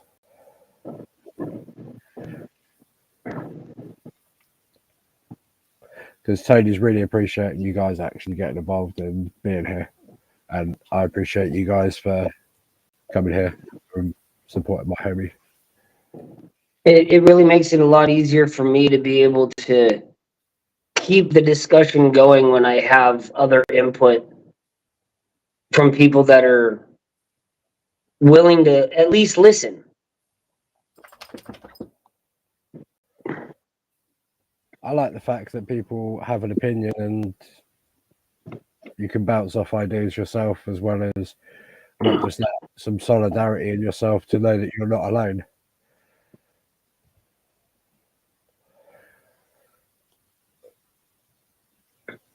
I will try to keep politics out of this show as much as possible. Not just because of my political views, and Our voting but day was on because your Freedom Day. Work that out. you're what? Our voting day was on your Freedom Day, 4th of July. Yep. I mean, that's a subject I'd actually kind of like to discuss, but it could be a very touchy subject. Is the recent attempt on a presidential candidate? I'm not even going to say the fact that it was Trump. I'm just going to say it's an assassination on a presidential candidate and a former president. Like, had the roles been reversed, show, go down that dark wormhole, because I have some theories to it as well. But yeah, and that's why I say that, like, I would like to discuss it. And if you look at the videos that have come out from this event, the reactions from people of him not being killed disgust me. yeah. That is a human fucking being. The fact that somebody tried to kill him on national television is disgusting. But If it had been any other, always been with when it comes to presidents. I mean, JFK, that was very public. Lincoln, JFK, the attempt on Reagan, right? Like, they're all major, and it doesn't matter what political party they're from. It doesn't. At the end of the day, they're still a person. Exactly. Why is it that people think it's okay to go on there and complain that this guy missed? That is a mental health. That's huge. How can you be upset that somebody missed an assassination? Fair enough. He was the president, and he has a possibility to be a president. But the bottom line of it, he's only a businessman. Exactly. He's a human. Fuck that he's a businessman. He's a human fucking being. That's the thing. He's not some big war general like some people. Do you know what I mean? He's just a person. Regardless, I mean, don't get me wrong. If we were in a war, that's a whole nother subject because Yeah. their situations are different. But Yeah. this is a human being whose an attempt on their life was made. I feel bad for the family shooter because they've lost their kid. But I think justice was completely served. But then he still had a choice. Exactly. He made a choice. Yeah, that's the thing. He still had a choice. And like we said, this is a huge rabbit hole we could dive down, but that is actually going to be another show that we're starting. It's going to be called Down the Rabbit Hole. It's a really fitting name for a show, don't you think, people? So all of you that like going down them twisty, wormy holes that have your own values and opinions on not just politics, but wormholes in general, you're gonna have fun with this show. Trust me. Yeah, and I mean, I'm not going to be hosting it. I will be a part of it. I will be on it randomly, probably quite a bit in the beginning, just so that I can help my wife understand how this runs, and then I'll leave it to her. But yeah, we obviously rules and everything like that, but that can all be discussed during the first episode. Yeah. And established well before we even create the episodes. And when we put out the advertisement for it, look for it because it's going to be called Down the Rabbit Hole with Saphira. All right, you want to type that out in the comments so people can remember it. It's going to be called Down the Rabbit Hole with Saphira the Forsaken.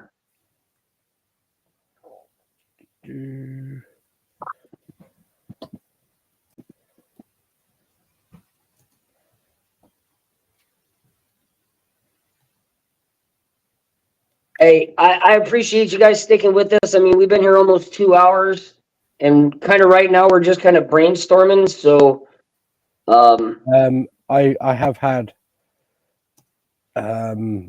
John put in his input, and he thinks we should do coping mechanisms.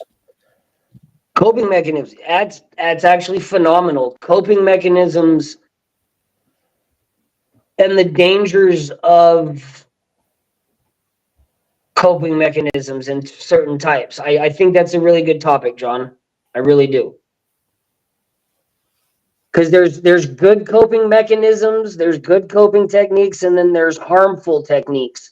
And we need to touch on both of those. So yeah, that's a good one. That's a really good one. It's gonna be kind of touchy for people because I'm gonna say it. I'll say it now. Coping mechanisms may be different for everyone, but they all have the same purpose. Yeah. This is where The same reason I smoke. Walls, like we were talking about earlier. John says yes. For the same reason I smoke, others drink. Yeah. For the same reason that some people drink, somebody might do a line of coke. We're going to talk about this. And like, I want you to understand next week may be a trigger for people to talk about their own addiction because that was a coping mechanism we used to deal with our life. If you're not ready or you don't feel that you're ready, please don't attend. It's not anything against you. I don't want to trigger somebody. If you become uncomfortable, do not hesitate to say, hey, can we take a minute? Or can we change the topic right now? I have no problem doing that. I will treat this as if this is a group therapy. I'll be the one watching the comments. So if there is anything that someone wants to stop, I will say immediately as soon as it pops up. Not exactly how I am with questions, just so everyone knows.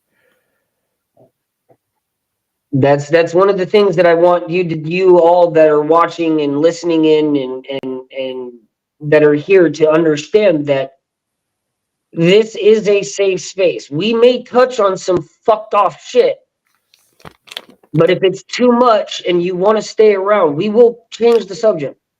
Yeah.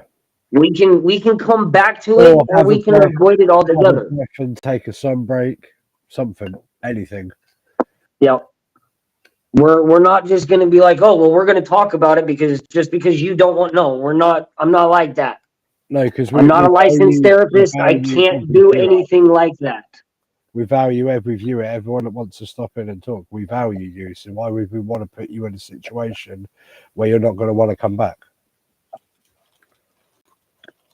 Yeah. We want you to be here. We want you to feel comfortable. We want you to feel welcome. Even if you just watch and you never say a word, understand that. Thank you. We see you. We acknowledge that you're there. We acknowledge that you are hurting, even if you're not in that exact moment. But we acknowledge that you've been through it, and if you ever want to talk, you are welcome here. Yeah.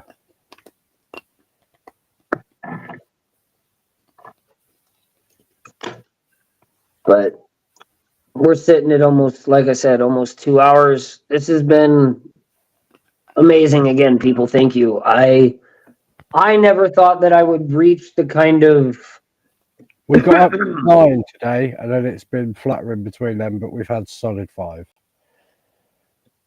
And I've obviously we do get a lot of watch back as well. So I do appreciate those that watch it live and those that watch it afterwards. It means a lot. I never did think that my voice would be used in this way. it's only going to grow though, Tony, like I said. Obviously, you can tell I don't have a problem talking to people that I can't see, or talking in general to anybody. I just didn't think that my voice was worthy enough to be heard from any kind of platform. Yeah. Because who am I to tell somebody else how to handle something when I'm still struggling? And then I just realized I'm not telling you how to handle it. Yeah. I'm just telling you how I feel about it and what I've learned through my experiences and my therapy and my things. And I truly hope that everybody is able to take something from every single one of my episodes, not just one episode. I hope that everything that we talk about and we discuss and we we elaborate into or we dive down, I hope that it isn't just for me sitting here to do this podcast. That's not why I'm here, like I said earlier. And I hope that anything that comes of this is all positive, because that's all that I need. All I want is for this to be a positive outcome and a positive place for people to be. So I thank you again for coming. I think we got one more song on our outgo. Yeah, to come out on. John's just sent a message. Hey, me and Hope look at this as a group weekly therapy session. We thank you both, BTMX and your sister, for the show. The thing Thank is, you. it's all Tony's show. I'm just here for support and to keep things running. So eventually it will just be Tony on his own. But yeah, No, actually, I'm actually going to be interviewing for a co-host. Ooh, nice one. She's a longtime friend. She's a very, very big mental health advocate, and the knowledge that she possesses and the experiences that she's been through, I think, can really branch our the way that this can come across. Her and I can bullshit, go back and forth and talk about shit all day long. And we had a conversation that started at this point that was kind of dark because she called me and she was in a funk. And we went from this dark, harmful place, yeah, to laughing uncontrollably for 5 minutes within a 3-hour conversation. Like, I sat here like I'm talking to y'all, talking to her for 3.5 hours. And I brought up the podcast, and she's like, I want in. Like, there was no, oh yeah, I'll tune in and I'll put some comment. No, I want in. Like, she wants in. That's good. She wants to interview with the company and come in and help us. So you just have me in the background working everything. I still have to have a way to get comments, because I don't see them when my phone's turned. If worse comes to worse, I could just do voice, so I can read the questions out to you guys when there's a break. Yeah, sounds good. It could be worked out. It's fine, brother. We've worked this out. We've got this far so far, and it's only going to grow for you. All right. I once again appreciate everyone. We're gonna take out on a final song. You guys have a good week. We'll see you again next Monday. We're going to finish on an amazing song. None other than what used to be my intro, Nathan James, the Hangman. So thank you once again for tuning into Tony's show. S.M.I.L.E, do you want to remind people what it stands for again? Serve others, make memories. I am not alone. Love life and learn, and endure to the end, people. Don't give up. Love your life. Learn from it. Continue to learn. You're never alone. We're always here. Somebody will always be here. I promise you, from us, somebody will be here. We'll reach out.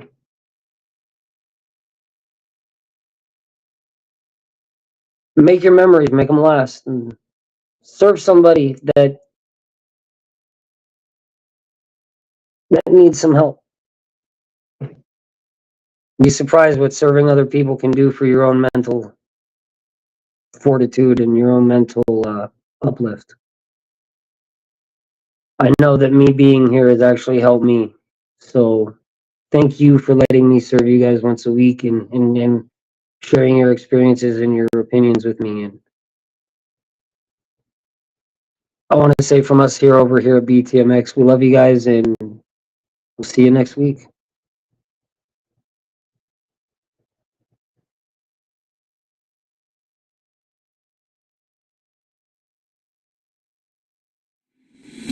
Fatality, fuck your mentality. All of you doubted me, now you was proud of me. Industry cannibal, I'm just an animal. Ready to meet ya, I hate ya. Bang it down your door, I'm the big bad wolf, you can't escape me anymore.